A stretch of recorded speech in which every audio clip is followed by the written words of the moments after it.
For months, we've been sending up ships and satellites in order to defend our planet. Operations have also begun to colonize Luna and Mars. The first colonists have already spread to the lunar surface and gone subterranean, or is that sublunarian? Honestly, I'm not sure. Everything is progressing smoothly as I do my part. Taking the girls to the different hospitals and clinics has become my full time job. Every other day, we're heading around to the state and help people out.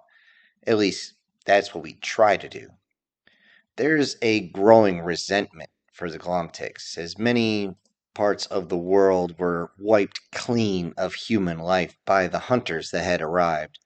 Many large cities suffered catastrophic damage and casualties due to the weapons used. Whenever one of those energy heat pulse strike, whatever the hell they were, when they hit anything near a fuel tank, kablooey.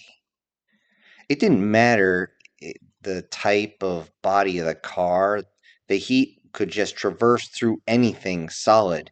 And this was also the issue with anyone who wore body armor that had plates.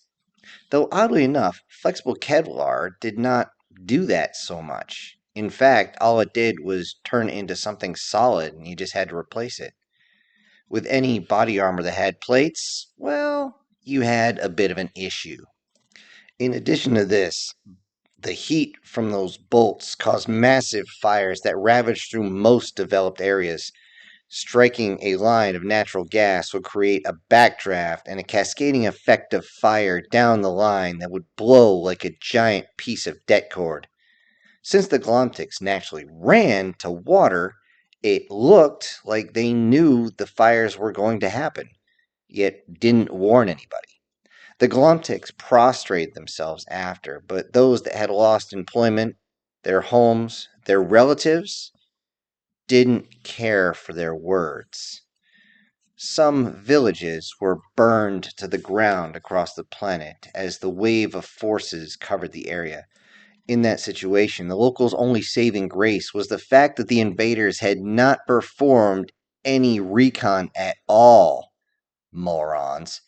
The flora and fauna stopped their assault cold in that regard. I guess you could say, in that respect, I was lucky. Lucky enough to be ready. Lucky enough to get the little intel that we had. Lucky that we took most of the reptilian ravagers before they even knew who or what was coming at them. Very lucky that I didn't take one straight to the plates for sure. If I had, I probably would have been cooked from the inside. Ouch. Saw that happen. Wasn't pretty. I was lucky that my NCOs were assholes and drilled me so much that all my training kicked in. Lucky that we are fairly rural around here, so they couldn't smoke us out with all the fire being caused. Maybe that should be the new name of our militia. Lucky. After all, almost all of us made it out. I'm also lucky after the battle. Lucky the military doesn't call me back. Lucky that folks don't attack me or the girls when we go out to do, well, our job. Lucky I don't get run off the road by some angry, revenge-filled person with nothing left to lose because they lost their family, their friends, or even their town on top of that. Thankfully, most of my family, friends, and even the town itself is willing to cover us because we've done nothing but help everybody out whenever we can. Where I really got lucky was about 9 months after the attack. We had taken some time off so that we could harvest the strawberries as they were, well, in season. My rather large strawberry patch is a lot of work for one person, so the girls helped me out. After the harvest, of course, there's also preservation and jelly, jams, freezing them, baking them into pastries and pies, and so on. Now, I don't know if it was the organic fertilizer or just their own curiosity, but the girls started to actually snack on the strawberries. Something that made me laugh was watching them try to simulate the act of chewing and swallowing, and once I got my lungs full of air again, I eventually just told them that they should just try consume it their way, the way their species does. They looked at each other and decided they would actually use their mouths because they didn't want to just absorb it straight through. And I guess to try and still simulate human consumption. The difference is they would shove the entire berry into the orifice in their face, which I guess you could say is their mouth, and encompass the entire berry. If you look close, you can actually watch the berry very, very slowly break down in their system. By the end of the day, they both had about a half a dozen berries floating in their system. All I could think of was maybe I should try pineapple next time and turn them into walking jello molds. Each time I thought about it, I had to stifle my laughter as the girls didn't understand why I kept snickering. As we finished up that day, normally the girls liked to hold on to me, usually one on each arm. Not really for cleaning my blood, but more for a chemical spike from when I'm laughing or have some sadness or fear, whatever we're watching, maybe it will bring up the actual chemicals in my body. This night, however, they seemed to hold onto each other and wrapped onto each other in the sofa. Looking over, I could see that they were remaining solid and not merging or anything like that, but they still held onto each other like an actual couple. It was odd. When I eventually finished watching and went to the bathroom, I spun around and put a blanket over them. This is just common practice in my household. The softness of the synthetic fabric was, well, apparently nice against their skin as well as is against humans. I left them there in the living room, as I usually do, and went off to bed. Now, thanks to the girls cleaning the garbage out of my system, as well as becoming a bit of a health nut myself, I could finally get some decent sleep, a good deep sleep like I did when I was a kid. This is why I wondered why my eyes opened while it was still dark outside. At least I thought they did. I believed that I was dreaming and I was seeing many colors inside my head. I was also feeling some sort of odd sensations. I learned a long time ago how to lucid dream, so I just went with it. As when I tried to take too much control, though, in the dream, well, I have a very good chance of waking myself up and ruining the dream itself. So I just kind of went with it. My body felt like parts of me were tingling and then began to flip through images so fast in my head I couldn't focus. What the hell? Then I recognized a feeling. Immediately, I let the dream play out as the sensations grew in intensity, building up more and more until the sensations reached to a point of no return. Then my eyes shot awake, as I could not sleep through any of that. Wait, why do I have sensations not slowed down? What the hell? My mind can't be this unfocused first thing when I open up. Wait, what is that? Is that a hand? Is that four different hands? Okay, I'm awake now. Jumping up, I can feel something still on me. Jumping up and running to the bathroom, I flipped on the light and immediately screamed, "What the fuck?" Looking down, Cammy is still stuck onto me with those eyes looking up. They look like that of relief and almost innocence.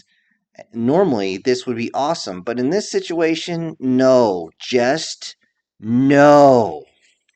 Yelling at her to let go, I can feel Scarlet wrapping her arms around me.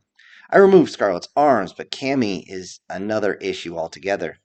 As I yelled at Scarlet to stop it with the hugging, I have to peel Cammy off of me like some sort of old school cartoon that's been peeled off a wall it just ran into, complete with a slight sound of adhesive tape being removed. It was annoying as she just didn't want to let go. I didn't give her a chance, though, as I am far stronger than she is. By the time I got Cammy off of me, they both started asking me why I was so upset. She was trying to calm me down and started to explain things, and as I listened, it was clear that Scarlet had been used for their condition, well, to convince Cammy to do something stupid.